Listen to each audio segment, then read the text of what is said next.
Hello guys हम लोग देखते हैं एक्सरसाइज 11.2 का क्वेश्चन नंबर 1।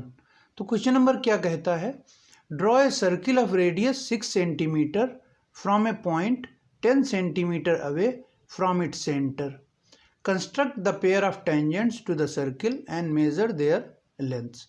तो हम लोगों को क्या करना है, एक 6 सेंटीमीटर रेडियस का सर्किल बनाना है और उसके सेंटर से 10 सेंटीमीटर दूर हम लोगों को टेंजेंट्स ड्रॉ करनी है सर्किल पर, और उनकी हम लोगों को लेंथ भी निकालनी है।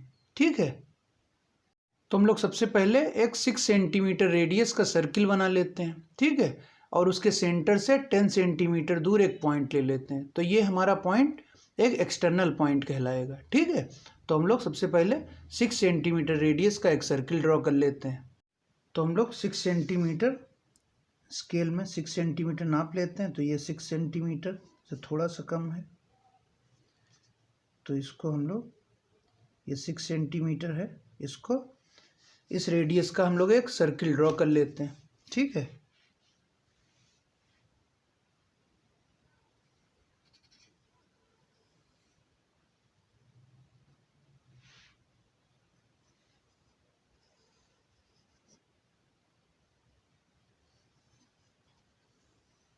ठीक, तो ये हमारा 6 सेंटीमीटर रेडियस का सर्किल हो गया। ठीक है, अब ये हमारा इस सर्किल का सेंटर है, इसको मार्क कर लेते हैं ओ। ठीक है, तो ये ओ है। अब हम लोगों को क्या करना है, इस सेंटर से 10 सेंटीमीटर दूर एक पॉइंट ले लेना है, जिसको हम लोग एक्सटर्नल पॉइंट कहेंगे। ठीक है, तो यहाँ से हम लोग 10 सेंटीमीटर दूर एक पॉइंट ले लेते हैं। तो ये हमारा सेंटर है और सेंटर से 10 सेंटीमीटर दूर एक पॉइंट ले लेते हैं हम लोग।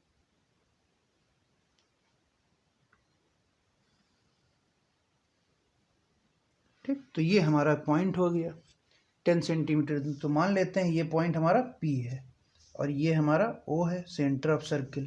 तो ये डिस्टेंस हमारी कितनी, 6 सेंटीमीटर, और ये हमने 6 सेंटीमीटर को 4 सेंटीमीटर और आगे बढ़ा दिया, तो ये टोटल 10 सेंटीमीटर हो गया। ठीक है, तो अब हम लोगों को क्या करना है कि ये जो हमारा ये PO पॉइंट है, इसका परपेंडिकुलर बाइसेक्टर खींचना है हम लोगों को।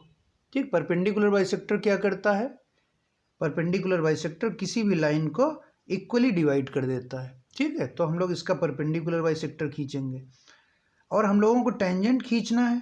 तो टेंजेंट खींचने के लिए हम लोगों को सर्किल पे एक पॉइंट ऑफ कांटेक्ट चाहिए।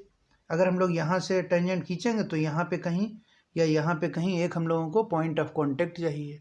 ठीक है, तो उसको निकालने के लिए पहले हम लोग क्या करेंगे, इस ओपी लाइन का परपेंडिकुलर बाइसेक्टर खींचेंगे। तो परपेंडिकुलर बाइसेक्टर हम लोग कैसे खींचते हैं, किसी भी लाइन का परपेंडिकुलर बाइसेक्टर खींचने के लिए उसकी आधे से ज़्यादा डिस्टेंस लेके आर्क लगा देते हैं। तो ये इसकी आधे से ज़्यादा डिस्टेंस है, तो हम लोग इसका आर्क लगा देते हैं। ये एक आर्क इधर से और एक आर्क इधर से लगा देते हैं। तो ये आर्क हमारा छोटा हो गया, तो इसको थोड़ा सा बड़ा कर लेते हैं, इधर वाला आर्क। ये तो ये जहाँ पे ये दोनों आर्क कट कर रहे हैं उनको ज्वाइन कर देते हैं हम लोग। ठीक है, तो इसको हम लोग ज्वाइन कर देते हैं।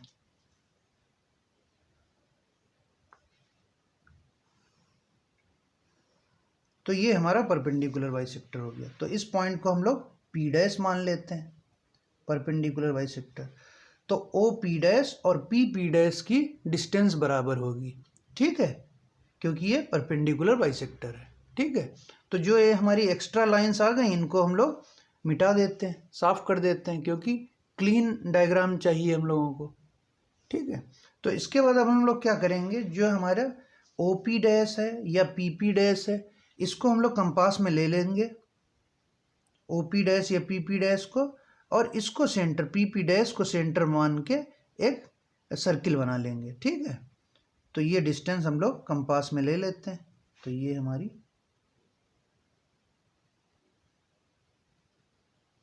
तो ये हमारी डिस्टेंस हो गई। अब हम लोग क्या करते हैं, P डैश से एक सर्किल बना लेते हैं, P डैश को सेंटर मान के एक सर्किल बना लेते हैं। ठीक है,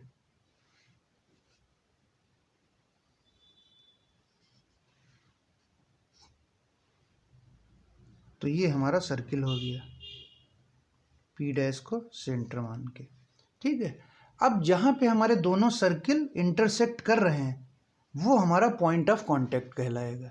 ठीक है, तो जहाँ पे भी हमारे दोनों सर्किल थोड़ा सा डार्क कर लेते हैं सर्किल को, जहाँ पे हमारा पॉइंट ऑफ कांटेक्ट हम लोगों को मिल रहा है वो पॉइंट हम लोगों को कैसे मिल रहा है, जहाँ हमारा दोनों सर्किल हमारे इंटरसेक्ट कर रहे हैं। ठीक है, तो मान लेते हैं ये पॉइंट हमारा ए है और ये पॉइंट हमारा बी है। ठीक, अब हम लोग क्या करेंगे, P से A को ज्वाइन कर देते हैं और P से B को ज्वाइन कर देते हैं, तो ये हमारी रिक्वायर्ड टेंजेंट होगी। ठीक है, तो हम लोग ज्वाइन कर देते हैं, तो P से A को ज्वाइन कर देते हैं ये, और P से B को ज्वाइन कर देते हैं। ठीक, P से A को ज्वाइन कर दिया और P से B को ज्वाइन कर दिया, तो PA और PB हमारी रिक्वायर्ड टेंजेंट्स हैं। ठीक है, तो PA and PB are our required tangents. ठीक है, तो क्वेश्चन में हम लोगों को ये भी बोला गया है कि इनकी लेंथ क्या है, हम लोगों को PA और PB की लेंथ भी निकालनी, तो नाप लेते हैं इसकी लेंथ क्या होगी। तो ये लेंथ है हमारी 8 सेंटीमीटर और इसकी भी लेंथ हम लोग नाप लेते हैं, तो ये वाली भी हमारी 8 सेंटीमीटर है। ठीक, तो PA और PB की लेंथ क्या है हमारी 8 सेंटीमीटर। ठीक है, अब जो हम लोगों ने कंस्ट्रक्शन किया है उसके हम लोगों को स्टेप्स ऑफ कंस्ट्रक्शन भी लिखने होंगे। ठीक है, तो स्टेप्स ऑफ कंस्ट्रक्शन कैसे लिखते हैं हम लोग, कि जो भी हम लोगों ने काम किया है, यहाँ जो भी कंस्ट्रक्शन किया है उसके हम लोग स्टेप्स लिख देंगे। ठीक है, और स्टेप ऑफ कंस्ट्रक्शन लिखने के बाद हम लोग क्या करेंगे, इसका जस्टिफिकेशन लिखेंगे। ठीक है, कि क्यों हम लोग इसको टेंजेंट कह रहे हैं। ठीक, ये हम लोगों को लिखना होगा। ठीक है, तो इसके स्टेप्स ऑफ कंस्ट्रक्शन हम लोग लिख लेते हैं। ठीक, तो स्टेप ऑफ कंस्ट्रक्शन में हम लोग पहला स्टेप क्या लिखेंगे, हम लोगों ने सबसे पहले क्या किया, 6 सेंटीमीटर रेडियस का एक सर्किल बनाया। 6 सेंटीमीटर रेडियस का एक सर्किल बनाया।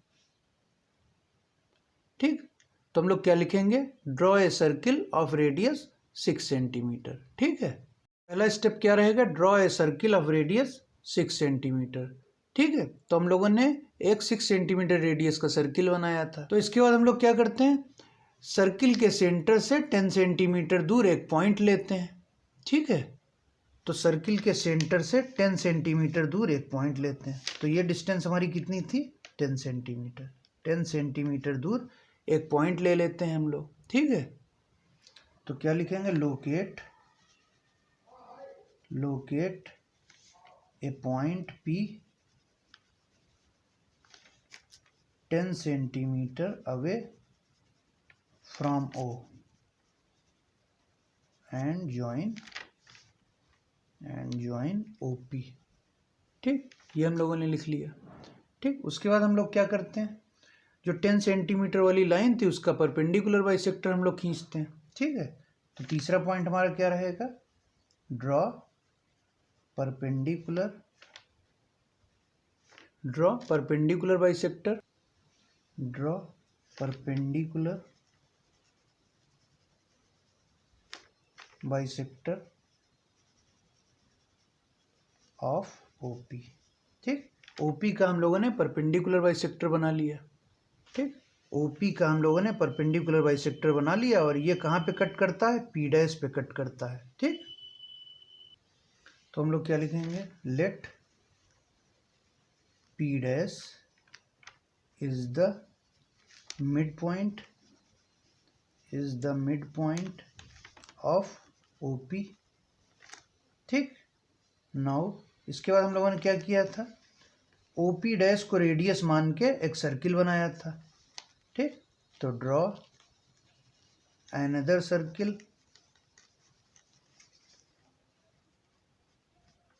Circle taking OP dash as radius, ठीक, उसके बाद हम लोगों ने एक दूसरा सर्किल बनाया था जिसकी रेडियस OP डैश थी। ठीक है, OP डैश को रेडियस मान के हम लोगों ने एक सर्किल बनाया था। ठीक है, इसके बाद हम लोगों ने क्या किया था, ये जो हमारी जो दोनों सर्किल हम लोगों ने बनाए वो ए और बी पॉइंट पे इंटरसेक्ट करते थे। जहाँ भी इंटरसेक्ट करते थे उसको हम लोगों ने ए और बी पॉइंट ले लिया था। ठीक, तो क्या हम लोग लिखेंगे इसके बाद, let it intersect at point A and B. A and B वो पॉइंट है जहाँ पे इंटरसेक्ट करते हैं। फिर हम लोगों ने क्या किया था, पी से ए को ज्वाइन किया था। इसके बाद हम लोगों ने क्या किया था, पी से ए को ज्वाइन किया था और पी से बी को ज्वाइन कर दिया था। सो यही हम लोगों की रिक्वायर्ड टेंजेंट थी। ठीक है, तो हम लोग क्या लिखेंगे, now join P A and P B. Hence P A and P B are our required tangents।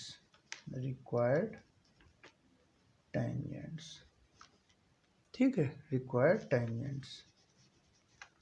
ठीक, तो इस तरीके से हम लोगों ने टेंजेंट्स ड्रॉ कर ली। इसके बाद हम लोगों ने क्या किया था, इनकी लेंथ मेज़र करी थी। तो हम लोगों ने इनकी लेंथ मेज़र करी थी, कितनी आई थी, 8 सेंटीमीटर।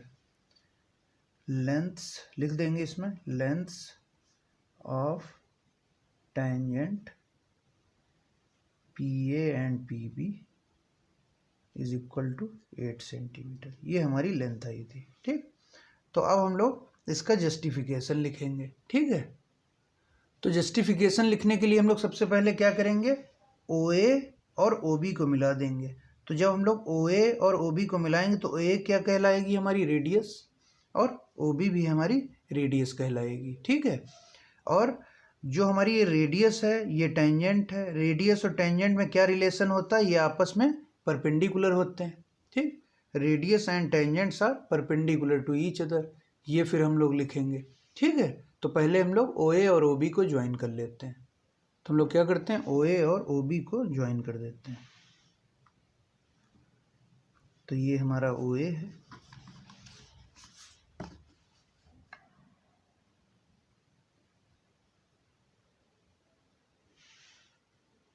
और ये ओ बी। ठीक, तो ओ ए और ओ बी को हम लोगों ने ज्वाइन कर दिया। तो ये हमारी रेडियस है, ये टेंजेंट है। तो रेडियस और टेंजेंट आपस में परपेंडिकुलर होते हैं, तो ये 90 हो गया हमारा। ठीक, सिमिलरली ये भी 90। ठीक, रेडियस और टेंजेंट आपस में परपेंडिकुलर होते हैं। ठीक, तो अब हम लोग इसका जस्टिफिकेशन लिख लेते हैं। अच्छा, इसके जो हम लोगों ने 8 सेंटीमीटर ये निकाला था हम लोगों ने इसकी लेंथ, तो हम लोग इसकी लेंथ को हम लोग पाइथागोरस थ्योरम से भी निकाल सकते हैं, क्योंकि ये हमारी रेडियस है। तो ये हमारा बड़ा वाला सर्किल है जिसकी रेडियस 6 सेंटीमीटर थी, तो ये भी 6 सेंटीमीटर की होगी। ठीक, अब ये पूरी लेंथ हमारी 10 सेंटीमीटर की, ये 6 सेंटीमीटर की, तो ये साइड हम लोगों को निकालनी है। तो किसी भी एंगल के, राइट एंगल ट्रायंगल में एंगल के सामने वाली साइड हाइपोटेन्यूज होती है, और ये क्या है, हमारी रेडियस है, और ये हमारा बेस है। ठीक, बेस कह सकते हैं, परपेंडिकुलर कह सकते हैं। ठीक है, तो ये 6 सेंटीमीटर परपेंडिकुलर, ये हमारा बेस। तो इसको हम लोग पाइथागोरस से भी निकाल सकते हैं। तो क्या लिखेंगे हम लोग, इन ट्रायंगल, तो हम लोग क्या लिखेंगे, in triangle P A O Pythagoras का यूज़ करेंगे। तो क्या हम लोग, पाइथागोरस थ्योरम हमारी क्या कहती है, हाइपोटेन्यूज का square is equal to perpendicular का स्क्वायर प्लस बेस का स्क्वायर। तो हाइपोटेन्यूज हमारी कितनी है, पी ओ की वैल्यू है 10 का स्क्वायर, परपेंडिकुलर है हमारा 6 का स्क्वायर, बेस क्या है हमारा पी ए, ये हम लोगों को निकालना है। तो बेस निकालना है, तो ये कितना हो गया हमारा, 10 का स्क्वायर 100, 6 का स्क्वायर 36, बेस का स्क्वायर बी स्क्वायर। तो 100 माइनस 36 बराबर बी स्क्वायर। तो ये कितना हो गया हमारा, 64। 100 माइनस 36 इज 64। ठीक, तो ये हो गया हमारा 64 बराबर बी स्क्वायर। तो यहाँ से हमारे बी की वैल्यू कितनी आ जाएगी, √64, दैट इज 8 सेंटीमीटर। तो यही हम लोगों ने जब स्केल से नापा था तो 8 सेंटीमीटर ही आई थी। ठीक, अब हम लोग इसका जस्टिफिकेशन लिखते हैं। तो जस्टिफिकेशन में क्या लिखेंगे हम लोग, सबसे पहले join O A and O B. O A और ओ बी को हम लोगों ने ज्वाइन किया, ओ ए और ओ बी को हम लोगों ने ज्वाइन किया। फिर हम लोगों ने क्या किया, ये जो हमारा एंगल बना था P A O, angle P A O is the angle in semi circle. तो ये हमारा एक सेमी सर्किल बन रहा है जिसका ये एंगल है, ठीक है। तो एंगल पी ए ओ ये हमारा कहाँ बन रहा है, एक सेमी सर्किल है उसमें बन रहा है। तो हम लोग जानते हैं 9th में हम लोगों ने पढ़ा है कि सेमी सर्किल में अगर कोई एंगल होता है वो 90 डिग्री होता है। तो हम लोग लिख लेंगे यहाँ पे, ठीक। तो हम लोग क्या लिखेंगे, we know that angle P A O is a right angle, ठीक, बिकॉज, ठीक। तो हम लोगों ने क्या लिखा, we know that angle P A O is a right angle because it is in semi circle. तो सेमी सर्किल में कोई भी एंगल होता है वो राइट एंगल होता है। तो एंगल पी ए ओ बराबर 90 डिग्री। तो अगर हमारा पी ए ओ 90 डिग्री है, पी ए ओ अगर 90 डिग्री है तो क्या हो जाएगा, हमारा पी ए जो होगा ओ ए पर परपेंडिकुलर होगा। तो हम लोग क्या लिखेंगे, hence P A is perpendicular on O A, ठीक। और ओ ए क्या है, हमारी radius, since O A is radius of circle, ठीक। पी ए जो है हमारा ओ ए पे परपेंडिकुलर है और ओ ए क्या है, हमारी रेडियस है। तो हेंस हम लोग क्या कहेंगे, P A has to be a tangent. तो ऐसा कब होता है, जब पी ए टेंजेंट हो, तभी ऐसा हो सकता है कि रेडियस टेंजेंट पे परपेंडिकुलर होती है या टेंजेंट रेडियस पे परपेंडिकुलर होता है, ठीक। तो हम लोगों ने क्या लिखा, P A is perpendicular on O A is radius of circle, hence P A has to be a tangent. तो पी ए को टेंजेंट होना चाहिए। क्यों होना चाहिए, क्योंकि हमारी सर्किल की एक थ्योरम है वो कहती है ऐसा, since tangent is perpendicular to radius, ठीक। तो इसलिए हमारी पी ए एक टेंजेंट हो गई। सिमिलरली हम लोग क्या कह सकते हैं, हमारी पी बी भी, ये वाली पी बी भी एक टेंजेंट होगी, ठीक। तो similarly P B is also a tangent, ठीक। Similarly P B is also a tangent, ठीक है। तो इस तरीके से हम लोगों ने अपना कंस्ट्रक्शन किया, कंस्ट्रक्शन के साथ साथ जस्टिफिकेशन लिखा और स्टेप्स ऑफ कंस्ट्रक्शन लिखे, ठीक। तो जब भी एग्ज़ाम में पूछा जाएगा तो हम लोगों को कंस्ट्रक्शन के साथ साथ जस्टिफिकेशन और स्टेप्स ऑफ कंस्ट्रक्शन लिखने होंगे। तो जब भी हम लोगों को टेंजेंट बनाने को बोला जाएगा तो सबका जस्टिफिकेशन ऑलमोस्ट एक ही जैसा रहेगा, ठीक है। तो this is all about question number 1 of exercise 11.2।